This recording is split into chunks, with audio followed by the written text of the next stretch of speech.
Bismillahirrahmanirrahim. Assalamualaikum warahmatullahi wabarakatuh. Alhamdulillahi rabbil alamin. Wassalatu wassalamu ala ashrafil anbiya'i wal mursalin wa ala alihi wa sahbihi ajma'in. Allahumma inna nas'aluka ilman nafi'a wa rizqan tayyiba wa amalan mutaqabbala. Allahumma ighfir lana washfi mardana warham mautana ya rabbal alamin. Amma ba'd. Kaum muslimin yang dirahmati Allah Subhanahu wa taala, alhamdulillah, bersyukur kepada Allah kita kembali dapat berkumpul untuk mempelajari surat-surat pendek di Al-Qur'an.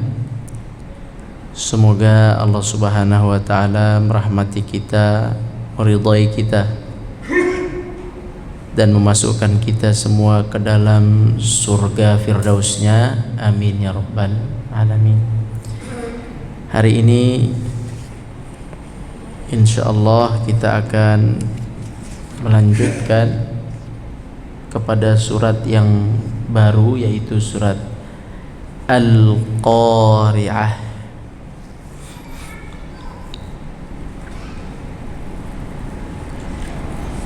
Surat Al-Qari'ah, berapa jumlah ayatnya? Banyak ayatnya ya. Berapa jumlahnya? Banyak, 11.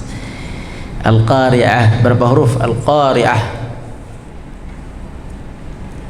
Kalau Al-Qari'ah berapa huruf itu?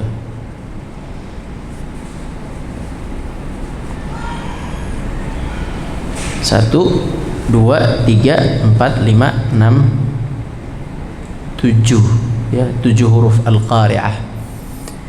Jadi kalau kita baca Al-Qari'ah, maka kita mendapatkan 7 huruf dikali 10, menjadi 70 pahala dari Allah Azza wa Jalla. Siapa yang menyampaikan itu? Nabi. Kata Nabi SAW, bukanlah alif lam mim 1 huruf, bukan, tapi alif 1 huruf, lam 1 huruf, mim 1 huruf. Berarti per huruf yang diucapkan atau dibaca maka mendapatkan, kata Nabi SAW, 10 kali lipat. Al-Qari'ah, sudah banyak Allah kasih pahala dengan kalimat Al-Qari'ah. Mal-Qari'ah, ditambah lagi berapa kebaikan yang Allah berikan kalau kita itu menghitung dari hasil, menghitung dari pahala tilawah Al-Quran kita. Namun tujuan kita bukan hitung-hitungan ya. Kita hanya menyampaikan berita dari Nabi bahwa Allah akan membalas dengan balasan yang besar, itu aja. Bahwa Allah tidak akan menyia-nyiakan waktu yang dipakai untuk tilawah. Baik, kemudian surat Al-Qari'ah, di sini kita buka bukunya halaman 77. Halaman 77. Tema besar dari surat ini, atau bisa dikatakan adalah maudhu'us surah, temanya, tema surat adalah timbangan akhirat ialah dengan amal. Jadi kita semua akan meninggal dunia. Di saat itu kita semua sudah tahu insyaallah, di saat itu yang ditimbang bukanlah harta, jabatan, kekuasaan, tetapi yang ditimbang saat itu adalah amal. Amal itu banyak, bisa amal soleh kepada Allah berupa ibadah-ibadah seperti sholat, puasa, haji dan zakat. Bisa juga berupa membantu hamba-hamba Allah yang perlu dibantu. Itu juga amal soleh. Itulah yang Allah catat dan itu yang akan Allah hitung. Dikumpulkan oleh manusia, dikerjakan. Ada yang dia rasa, terus Allah catat. Ada yang dia tidak terasa, kemudian Allah catat. Jadi semua lengkap di catatan Allah Subhanahu wa ta'ala. Timbangan akhirat ialah dengan amal yang telah kita lakukan, baik itu amal buruk ataupun amal saleh. Kita semua sudah tahu amal buruk akan menjadi sebab masuknya neraka, amal saleh akan menjadi sebab masuknya ke dalam surga. Baik, kalau kita tanya timbangan akhirat ialah dengan amal, ayat yang mana itu? Ayat yang nomor berapa itu? Silakan baca artinya, ayat 78, halaman 78. 78 itu ada artinya. Ayat yang mana yang menceritakan bahwa di akhirat nanti yang ditimbang itu amal, bukan yang lainnya. Bukan tubuh, berat tubuh, bukan juga apa yang kita miliki dari harta dunia atau sebesar apa jabatan kita di dunia, tidak, tapi adalah amal. Ayat yang mana? Ayat 6, 7, 8. Ya, dari ayat 6. Dari ayat 6 sudah mulai, dari situ sudah mulai penjelasan bahwa ayat 6 artinya apa? Ayat 6 halaman 78 Allah berfirman, fa amma man thaqulat mawazinuhu, barang siapa yang amal solehnya lebih berat daripada amal buruknya, gitu. Jadi memang amal yang akan ditimbang. Nah, ini semua sudah tahu insyaallah, tinggal kita tambah keyakinan saja. Baik, kita baca dulu surat Al-Qari'ah. Kita baca sama-sama ya, bersama-sama. Ana baca bersama antum, antum baca bersama ana. Sama-sama. 1 2 3. A'udzu billahi minasy syaithanir rajim. Bismillahirrahmanirrahim. Al-Qari'ah, mal Qari'ah, wa ma adraka mal Qari'ah, yawma yakunun nasu kal farashil mabthuth wa takunul jibalu kal 'ihnil manfush. فأما من ثقلت موازينه فهو في عيشة راضية وأما من خفت موازينه فأمه هاوية وما أدراك ما هي narun hamiyah. Nah, Al-Qari'ah. Kita lihat di sini artinya. Kita langsung masuk ke halaman 78 saja. Halaman 78, Al-Qari'ah artinya hari yang menggentarkan hati. Hari yang menggetarkan hati manusia karena kedahsyatan huru-haranya. Al-Qari'ah, qari itu, kalau qari' itu artinya yang mengetuk. Kalau kita bahasa Arab ya, qara'a itu ngetuk. Jadi hari kiamat disebut hari yang mengetuk. Mengetuk hati, maksudnya mengetuk isi, maksudnya mengetuk hati. Bisa juga ini maknanya mengetuk telinga dengan suaranya yang keras, dengan gempanya yang keras. Idza zulzilatil ardu, semua bumi gempa, bukan hanya bagian tertentu, dengan gempanya, dengan suaranya, dengan trompetnya, itu mengetuk. Mengetuk apa? Mengetuk telinga manusia sehingga pecah dan hancur lebur manusia, dan mengetuk hati manusia sehingga manusia takut. Saking takutnya disebut di dalam Al-Qur'an, wa taran nasa sukara wa ma hum bisukara. Manusia saat itu sadar, tetapi mereka bagaikan orang yang hilang kesadaran. seperti orang yang hilang kesadaran, sudah tidak lagi bisa berpikir jernih, pokoknya sudah hilang kesadaran, saking mengerikannya. Dia lari, dia pokoknya sudah tidak jelas apa yang bisa dilakukan oleh manusia saat itu. Hilang akal, sukara itu hilang akalnya, hilang akal sehatnya, hilang cara kemampuan dia berpikir, sudah menjadi seperti orang yang tiada akalnya. Saking dahsyatnya. Kemudian Allah Azza wa Jalla mengatakan saking dahsyatnya juga manusia-manusia yang lagi melahirkan akan melempar anaknya. Subhanallah, ini dahsyat sekali. Seorang ibu yang sedang memegang anaknya dilemparkan. Padahal tidak mungkinlah seorang ibu membiarkan anak menangis saja di lantai anak bayi, tidak mungkin. Tidak mungkin dibiarkan. Ini padahal ada di pelukannya dilemparkan. Saking dahsyatnya hari itu. Dan saking dahsyatnya dan mengerikannya hari itu, orang-orang yang hamil, mereka dengan izin Allah, saking dahsyatnya rasa takut itu membuat mereka akhirnya anak itu keluar dari rahimnya. Itu susah itu. Wa tada'u kullu dzati hamlin hamlaha. Itu susah. Istilahnya kalau seorang yang keguguran atau yang mati janinnya di dalam perutnya, seorang ibu yang janin itu meninggal dalam rahim, itu biasanya ditunggu kan, kita tahu ya, ditunggu sehari, tidak bisa ditambah lagi sehari setengah, tidak bisa mungkin 2 hari, terus rasanya itu mual, rasanya perut sakit begitu kalau kata ibu-ibu itu.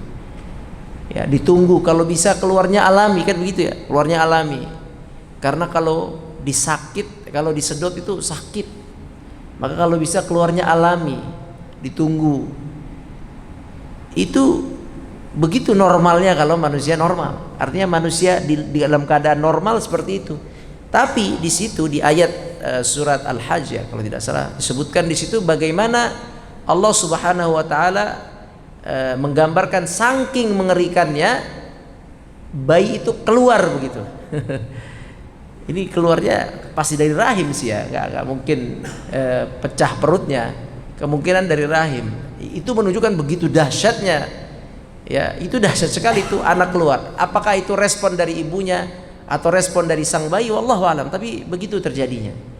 Bisa saja itu respon dari sang bayi yang di dalam perut mendengar suara guncangan, suara trompet atau suara nafkhah bahasanya, suara tiupan sangkakala. Sangkakala juga saya nggak tahu gimana ya.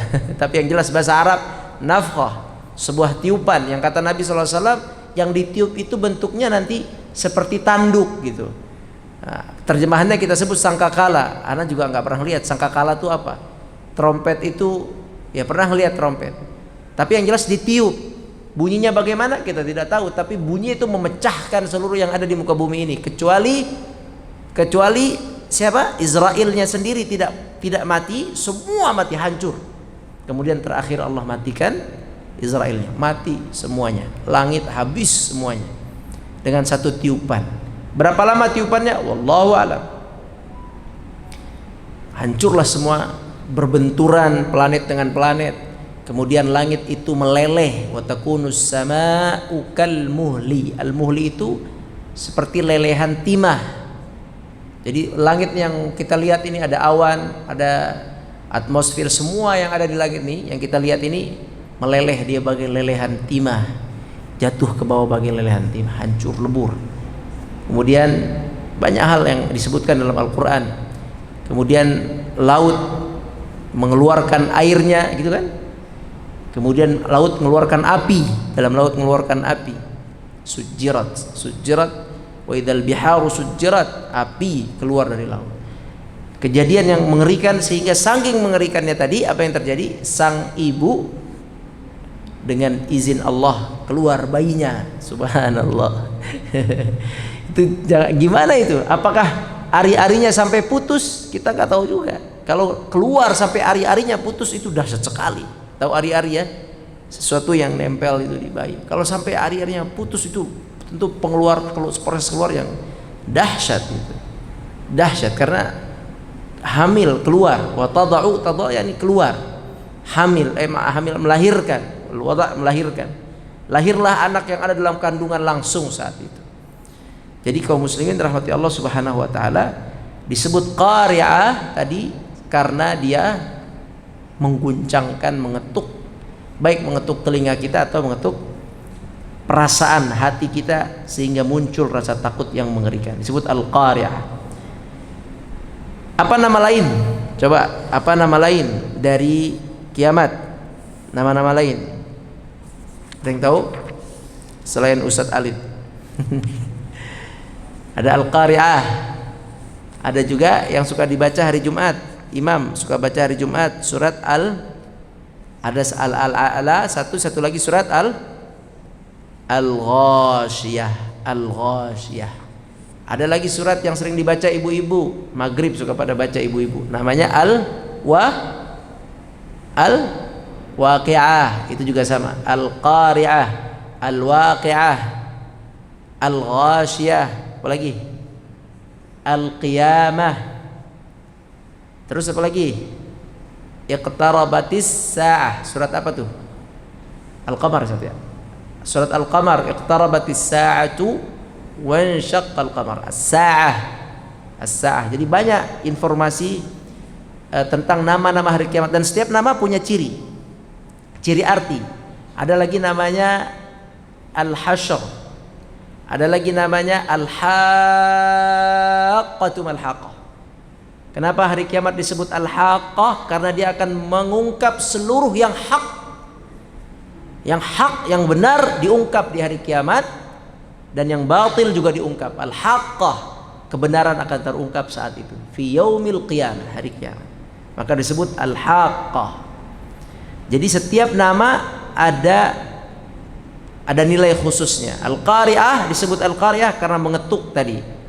Mengetuk dengan keras. Bukan mengutuk, mengetuk dengan keras, yaitu al-qari'ah. Kemudian Allah mengatakan mal qari'ah, pertanyaan, apakah hari yang menggentarkan hati manusia karena kedahsyatan huru-haranya itu? Wa ma adraka mal qari'ah, tahukah kamu wahai Rasul apakah hari yang menggentarkan hati itu? Hati manusia karena kedahsyatan huru-haranya? Ia adalah, jawabannya adalah hari kiamat. Coba kita lihat halaman 80. Kita lihat ini 3 ayat ini saja. Kata Allah apa? Al-qari'atu mal qari'ah wa ma adraka mal qari'ah. Pelajaran yang dipetik dari ayat apa? Allah telah menjadikan hari kiamat sebuah peristiwa yang sangat besar dan memperingatkan manusia akan kedahsyatannya berkali-kali. Berarti ayat ini sampai ke kita tujuannya apa? Allah kasih kita surat ayat, bunyinya Al-Qari'ah. Al-Qari'ah, hari yang mengetuk, hari yang dahsyat. Mal Qari'ah, apakah hari Al-Qari'ah itu? Wa ma adraka mal Qari'ah, apakah yang kau ketahui tentang Al-Qari'ah itu? Allah kasih tahu, Allah beritakan itu. Kalau Allah nanya itu ke kita, apa yang diinginkan oleh Allah kira-kira? Kalau ada orang ngasih tahu ke antum, antum tahu nggak ini? Apakah ini? Tahukah apa ini? Itu tujuannya apa? Hah? Mau memberitahu. Ya, itu satu, ingin beritahu. Tinggal setelah mau beritahu, beritanya mengerikan atau gembira, berita yang menyedihkan atau menggembirakan. Kalau berita menggembirakan, berarti ini sebuah kabar gembira. Kalau berita yang mengerikan, berarti peringatan. Berarti yang Allah mau dari al-qari'atu mal qari'ah wa madraka mal qari'ah, antum ambil ini peringatan gitu. Bukan cuma dibaca, didengerin, diindah-indahkan suara, enggak. Ini peringatan. Belum terjadi kan? Belum terjadi kan? Peringatan. Sama seperti peringatan-peringatan yang ada. Hati-hati akan. Kalau masuk daerah sini jangan sampai berenang di sebelah sini karena ada apa? Buaya misalnya. Kalau masuk sini pakai baju dingin karena dingin. Kalau masuk sini hati-hati ada volt tinggi. Kalau di pesawat hati-hati tidak boleh menggunakan sinyal atau merokok karena ini peringatan akan terjadi ini, terjadi. Jadi al-qari'atu mal qari'ah wa ma adraka mal qari'ah, yang Allah inginkan dari ayat ini adalah at-tadzkir, pengingat. Kita ini kaum muslimin, antum ana sama. Anda tanya ya, apakah Quran itu diturunkan cuman cukup untuk dibaca aja? Hah? Udah baca selesai. Apakah cukup? Enggak lah, pastinya enggak dong. Apakah cukup Quran cuma dihafal saja? Yo hafalin. Cukup enggak? Ya enggak juga dong. Buat apa kalau cuma dibaca aja sama dihafal aja? Quran aja enggak. Quran dijual buat dibaca doang, bukan difahami kan? Dibaca doang mah enggak difahami. Komputer aja yang suruh baca, pakai aplikasi reader gitu ya, yang bisa baca. Kan bukan cuma dibaca aja, dihafal, disimpan juga bukan. Ada tujuan yang paling utama tentu dari Quran ini. Allah ngasih pesan yang Allah ingin kita ngelakukan dong, berubah kan gitu. Pesan ini apa? Setiap ayat beda-beda pesannya. Kalau 3 pesan ini ayatnya tentang Al-Qari'ah, ini peringatan buat kita bahwa akan terjadi loh, hati-hati manusia, akan terjadi qari'ah. Apakah kalian akan hadir atau tidak hadir, itu bukan urusan.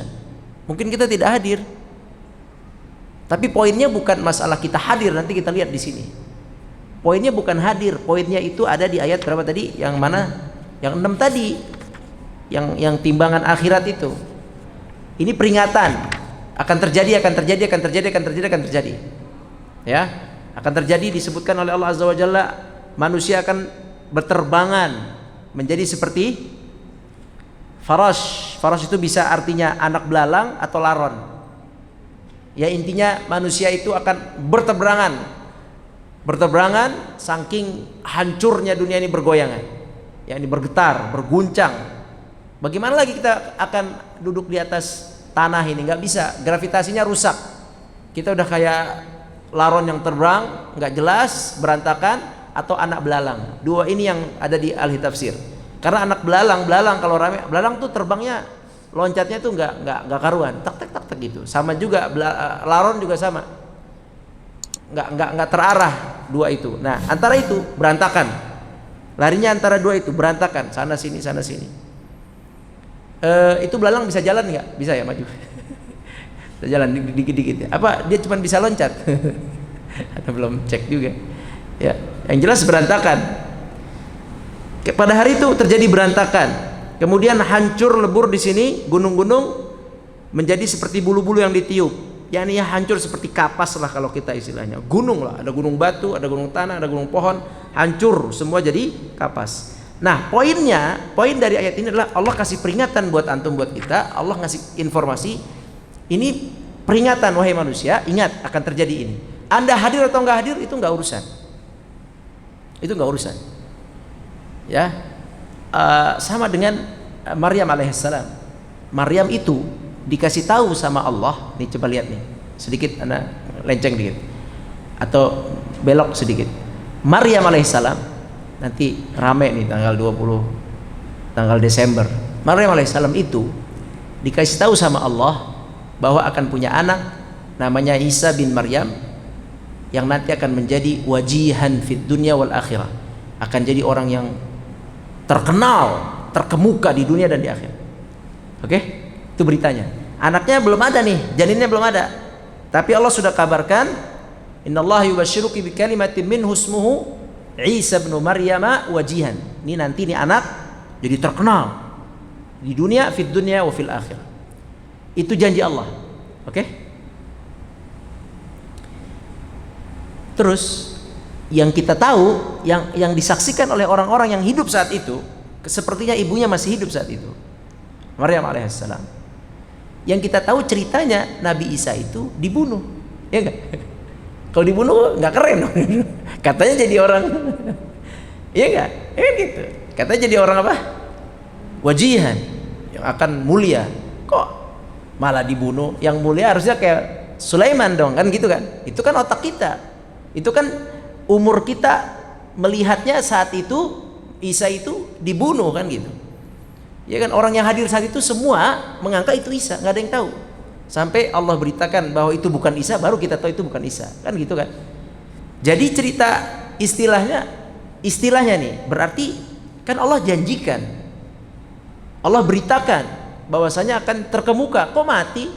Nggak keren dong endingnya? Pahlawannya kok mati, disalib lagi gitu. Itu bagi orang yang hidup di zaman itu. Tapi kalau antum lihat sekarang, nih Nabi yang paling terkenal siapa di dunia ini? Yang nomor satu dulu lah, udah pasti. Nomor satu siapa? Udah pasti Nabi kita, alhamdulillah. Tapi Nabi yang kedua, yang paling terkenal di dunia ini siapa? Nabi Isa. Nabi Ibrahim itu terkenal di kita aja, Muslim, Idul Adha.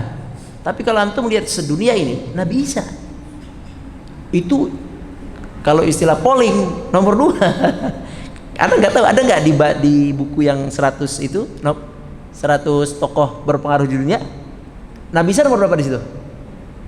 Kayak nomor 2 juga ya. Ya nggak peduli lah, itu tulisan manusia. Tapi ini Allah yang mengatakan wajihan, terkenal. Tapi setahu anak yang Nabi Isa nomor 2. Coba antum bayangin nabi-nabi yang terkenal di muka bumi ini, Nabi Isa. Dan nanti yang akan turun menyelamatkan kaum muslimin siapa? Melawan Dajjal. Nabi Isa. Dan semua orang muslim ikut Nabi Isa. Coba. Itu janji Allah. Kapan? Nanti, tapi terbukti begitu loh. Saat itu orang yang hadir saat itu, mungkin ibunya, mungkin keluarganya, mungkin Nabi Zakaria yang sudah dijanjikan akan jadi terkemuka, saat itu kalau hanya melihatnya di zaman itu dan umur kita terbatas, maka salah faham akhirnya. Ngerti salah faham? Umur kita yang nggak nyampe, ngerti kan? Ini juga sama kiamat. Antum jangan bilang nggak terjadi. Umur kita yang nggak nyampe. Tapi berita ini hak pasti. Jangan kita bilang mengatakan nggak ada nanti hari kiamat, nggak ada nanti perhitungan amal. Jangan bilang begitu. Pertama, umur kita belum tentu sampai ngelihat manusia akan jadi seperti laron yang tadi berterbangan. Terus ini akan hancur lebur, belum tentu kita akan sampai. Tapi ini peringatan, ingat. Selalu kalau peringatan itu belum terjadi, Syekh. Jadi tolong diambil peringatan ini, perhatikan. Ini peringatan akan terjadi kehancuran, dan poinnya setelah kehancuran itu adalah setelahnya. Bukan kehancurannya saja yang ingin diberitakan, tapi kehancuran setelah kehancuran itu akan ada perhitungan. Itu yang Allah mau. Hati-hati kalian semua, siap-siap akan ada itu. Jadi jangan terlalu pendek berpikirnya. Ya, yang kelihatan doang. Jangan. Sama persis kayak cerita Nabi Isa tadi. Persis. Kalau orang yang di zaman itu hanya melihat sebatas umur dia akan mengatakan nggak terbukti nih, gitu. Ya kan? Oh enggak, ternyata sampai sekarang bahkan Nabi Muhammad mengabarkan Nabi Isa lah yang akan turun. Coba antum bayangin deh, dari sekian banyak nabi, kenapa Nabi Isa? Hah? Ibrahim kan keren, Nabi Ibrahim. Nabi Yusuf keren, Yusuf. Ya. Kenapa Isa? Udah janji Allah sebenarnya. Begitulah semua janji Allah akan terbukti, hanya waktunya saja. Kita disuruh untuk mengimani dan bersiapkan diri. Nah, itulah mungkin secara umum ya pembukaan dari surat Al-Qari'ah. Peringatan yang harus antum siapkan. Baik, terima kasih. Yang benar dari Allah, yang salah dari ana mohon maaf. Wallahu a'lam. Kita tutup dengan kafaratul majlis. Subhanakallahumma wabihamdik, asyhadu an la ilaha illa anta, astaghfiruka wa natubu ilaik. Assalamualaikum warahmatullahi wabarakatuh.